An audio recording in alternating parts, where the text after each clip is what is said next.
Hello, welcome to easy kitchen. இன்னைக்கு நம்ம என்ன சமைக்க போறோம்? ஈரல் செய்ய போறோம். என்ன ஈரல்னு கேட்டா கோழியோட ஈரல். அந்த ஈரல் எப்படி செய்யலாம் பார்க்கலாமா? வாங்க, ஈரல் எப்படி செய்யலான்னு பார்க்கலாம். ஃபர்ஸ்ட் இதை பெரிய பெரிய பீஸா இருக்குது, இது நல்லா துண்டா அறுத்துக்கலாம்.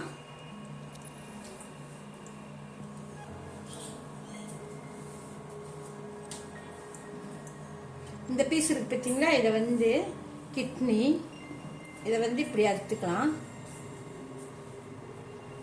பார்த்தீங்களா, இப்படி அறுத்துட்டோம்.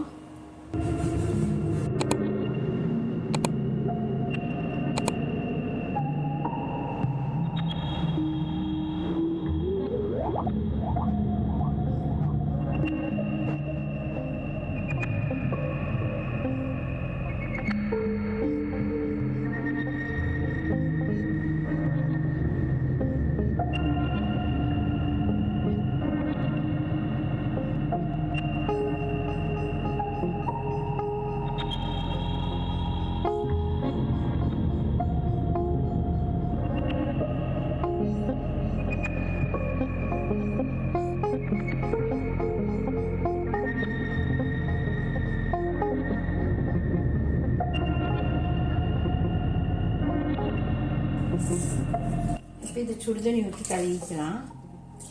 இல்லை ஓவராக கவுச்சி அடிக்குது, அதுக்காக சுடுதண்ணி ஊற்றி கழுவிக்கலாம்.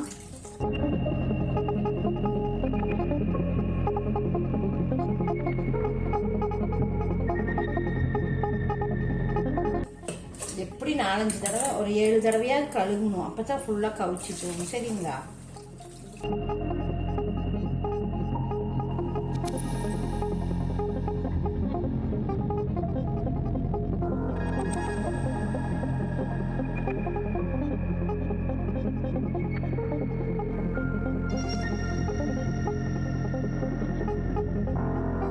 இப்போ இதை வச்சு இந்த பாத்திரத்தில் கொட்டிடலாம். இப்போ நம்ம என்ன பண்ண போகிறோன்னா, இப்போ இதை 3 தடவை கழுகிட்டேன். இப்போ இந்த உப்பு போடுறேன், இதில் மஞ்சத்தூள் போடுறேன், தேங்காய் ஊற்றுறேன். இதை தேங்காய் ஊற்றி நல்லா பிணைஞ்சிக்கலாம்.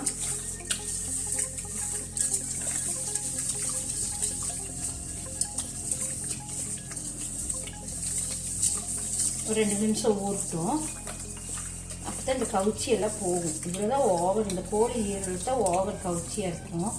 ஒரு 2 நிமிஷம் ஊறட்டும். இப்போ இதை நான் 3 வாட்டி கழுகி வச்சுருக்கேங்களா, உப்பு மஞ்சத்தூள் தேங்காய் ஊற்றி ஊற வச்சுருக்கிறேன்.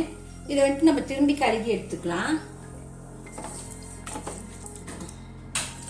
சுடு தண்ணியில் நல்லா கொதிக்கிற தண்ணி வச்சுருக்கிறேன்.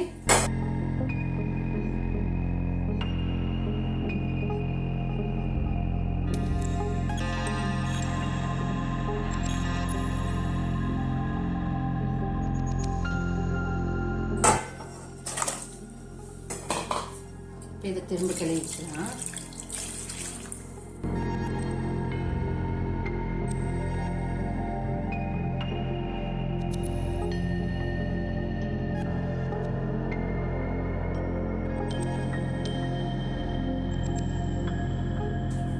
அடுப்பு ஆன் பண்ணிக்கலாம். கடாய் வைக்கிறேன். இதில் எண்ணெயெல்லாம் போடல, வெறும் கறி மட்டும் போடுறேன், வெறும் ஈரல் மட்டும் போடுறேன்.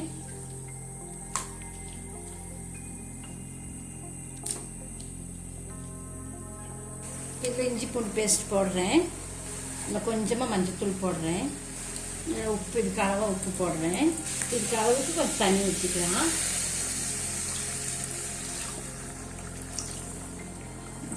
இது வேகட்டும்.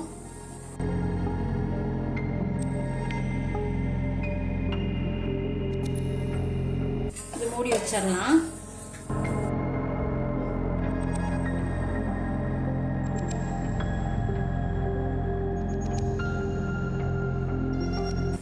இது வெந்துருச்சான்னு பார்க்கலாம்.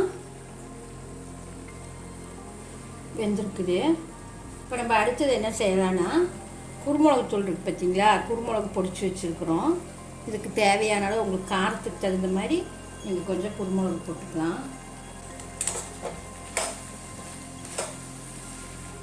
ரொம்ப ட்ரை ஆகக்கூடாது. இது குருமிளகுத்தூள் போட்டனால கொஞ்சம் இது இருந்தால் சாப்பாட்டுக்கு போட்டு சாப்பிட்றதுக்கு நல்லாயிருக்கும். இப்போ இதில் புதினா போடுறேன், மல்லித்தலை கட் பண்ணி போடுறேன். பார்த்தீங்களா, இந்த அளவுக்கு கிரேவி இருக்குது. இதுக்கு மேலால் தேங்காய் ஊற்றி இறக்குறதுக்கு தான் வேலை. தேங்காய் ஊற்றினா மணமாகவும் இருக்கும், கவுச்சியும் இல்லாமல் இருக்கும். இப்போ இது நீங்கள் ஒயிட் ரைஸ்க்கு போட்டு சாப்பிட்றதுக்கு நல்லாயிருக்கும். இந்த அவ்வளோதான், இறக்கிடலாம். நீ சாப்பாட்டுக்கு போட்டு பரிமாறலாமா?